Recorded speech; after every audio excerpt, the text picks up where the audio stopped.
acontece na quarta-feira, portanto, amanhã, hoje, 00h13. Hoje, então, né? Pela Copa do Brasil. Vamos colocar já a possível escalação, que a gente pode já ir conversando, batendo esse papo, batendo essa bola com o Grafa e com o Rafa. Por favor, produção. Isso, rodar. Escutei daqui. Hugo Souza ou Diego Alves no gol. Isla pela direita, Gustavo Henrique, Natan e Felipe Luiz. William Arão, Thiago Maia, Gerson, Everton Ribeiro, Bruno Henrique e Pedro. Portanto, tiveram algumas novidades, né? No início da tarde, o Flamengo divulgou a lista de relacionados para a partida e as novidades ficaram justamente pelo Diego Alves, Bruno Henrique, Lázaro e Daniel Cabral também. O quarteto saiu do Rio de Janeiro, foi para Porto Alegre, onde estava a delegação, porque agora já viajou. Voltou ao Rio, né? Isso, não voltou ao Rio de Janeiro. Treinou no CT do Grêmio, em Porto Alegre, na segunda-feira. E agora já fez a viagem, enfim, já está concentrado para essa partida. E cabe só a seguinte análise. O campinho que a gente mostrou, a qualidade do time que vai a campo, e citar Gabigol, Diego Ribas, Arrascaeta e Rodrigo Caio. Fora. Verdade. Três deles com lugar cativo, né? Mesmo que a gente fale do Gabigol, a gente pensando que o jeito vai ser colocar 12 em campo, né? Porque não cabe todo mundo. Em algum momento essa escolha vai ter que ser feita, se todo mundo tiver à disposição bem em jogos grandes. Aí manter o mesmo nível da equipe. Mas, se precisar da dupla, são. Então, o Pedro, que está numa fase realmente incrível, 9 gols no Brasil, já foi convocado, inclusive, pelo Tite. Também já foi convocado para amistosos, né? Logo, jogou poucos minutos, naquela partida de 10 minutos em campo. E contra o Peru, que acabou 1-0, ele ficou 6 minutos em campo. Então, foram breves passagens, mas também são 2 nomes que estão agora na lista do Tite. A função do Bruno, ela é muito concorrida, né? Se a gente pensar em seleção brasileira, atacante de pé invertido, que parte da esquerda para o meio, a gente está falando do Neymar. Por mais que ele tenha jogado mais centralizado, mas a gente está falando do Cebolinha, da esquerda para dentro. Você tem que há naturalmente um lobby por convocação de jogadores que atuam no Brasil, né? Porque o time não deveria ser desfalcado, não deveria ter jogo quando a seleção joga, né? Mas aí um dia, quem sabe, a gente vai chegar, né, nesse nível aqui no futebol brasileiro. Uou! A falta de sintonia com a seleção brasileira gera essa crise, né, Rafa? Porque a gente pede, né, a convocação dos jogadores, a gente pede, né, o momento, que seleção brasileira é momento, né? E o jogador é convocado, né, utilizado, aí o torcedor reclama, o dirigente reclama, o presidente vai à FIFA do clube, a FIFA não, a CBF, para pedir a não convocação do jogador. É bem complexa a relação seleção-jogadores que atuam no Brasil. Vamos para o campinho do Atlético. A provável escalação do Atlético Paranaense, que vai encarar o Flamengo amanhã. Santos no gol.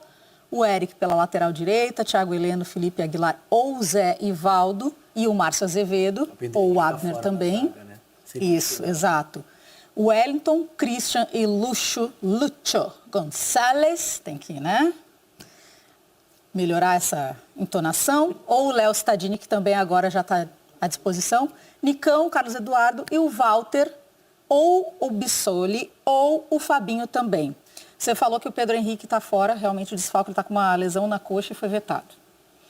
E também tem a questão do Renato Kaiser, que está fora. Já jogou a Copa do Brasil, né? Exato, e o Meia Jorginho também. Por isso, a opção do Walter, né? Sim. E mais aquelas 2 opções que a gente já mostrou ali. Você vê que é um time com muitas... É claro que o comando acabou de mudar, né? É mais uma equipe que está passando por um recomeço. Mas é um grupo que está sendo remodelado pelo que foi o sucesso e vieram as vendas na sequência, que são totalmente naturais. Então já era um ano difícil e é um ano que tem mais de um recomeço. Então a situação piora. Você tem um grupo de jogadores que, individualmente falando, podem evoluir muito, mas você não tem ainda uma cara bem definida do que você quer desse time. Então você vê a quantidade de dúvidas, a quantidade de jogadores que competem, que não têm uma regularidade porque não encontram sequência. Então, assim, é um ano bem conturbado para o Atlético, né? E essa proximidade, estar dentro da zona, ficar sempre ali situado próximo à zona de rebaixamento, o ano do clube fala muito sobre isso, né? Diferentemente do que a gente viu nos anos recentes, né? E o Grafa conheceu bem o que é a estrutura e a qualidade do trabalho que foi tocado lá dentro nos últimos anos. E é bem diferente da situação que a gente está vendo do Atlético Paranaense nesse momento. Os dois entram em campo com situações avessas. Grafa. É bem complicado o momento atual do Atlético Paranaense, né? Eu acho que, como o Rafa colocou, né, o sucesso, né, técnico dos jogadores, né, de jogadores formados na casa, o resultado dentro de campo, né, sendo campeões, e depois o resultado financeiro, as vendas. Só que a reposição até agora não foi à altura, né? O Atlético não consegue repetir a temporada que teve. Agora tem a volta do Autuori, que voltou como dirigente e que vai quebrar essa como treinador novamente. A gente sabe que não é mais o desejo dele ser treinador, mas é bem complicado, é bem difícil aí. Eu acho que nos últimos anos, nos últimos confrontos, assim, acho que o Atlético nunca entrou tão abaixo assim do nível do Flamengo como ele vai entrar nessa partida, né? O Flamengo entra com uma superioridade grande para esses 2 jogos e entra como franco favorito aí para passar a próxima fase. Bom, agora vamos mudar de duelo. Corinthians e Atlético Mineiro. Inclusive, a gente já separou aqui um trechinho. Perdão. América Mineiro. O confronto da primeira América divisão Mineiro. é o Atlético. A gente fica... é tanto time na nossa cabeça que acontece isso. Corinthians e América Mineiro. América Mineiro do Lisca. Lisca doido. Mas a gente separou um trechinho. Doido, só tem um apelido, cara. Ah, é? Baita treinador. Olha aí, hein? Que moral. Técnico do Coelho. Vamos falar do Wagner Mancini. A gente separou um trechinho do que ele falou na coletiva de imprensa e ele promete um Corinthians bem agressivo.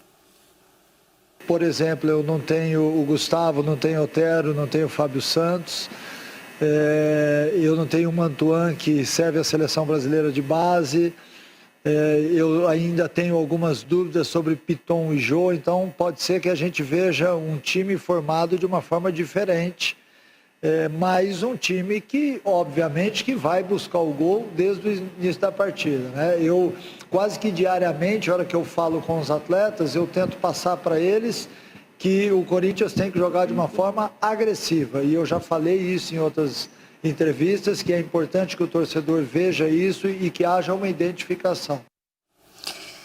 Vamos aproveitar e colocar a provável escalação do Corinthians, que aí a gente já aproveita o que disse o Mancini e fica aqui na nossa troca de passes.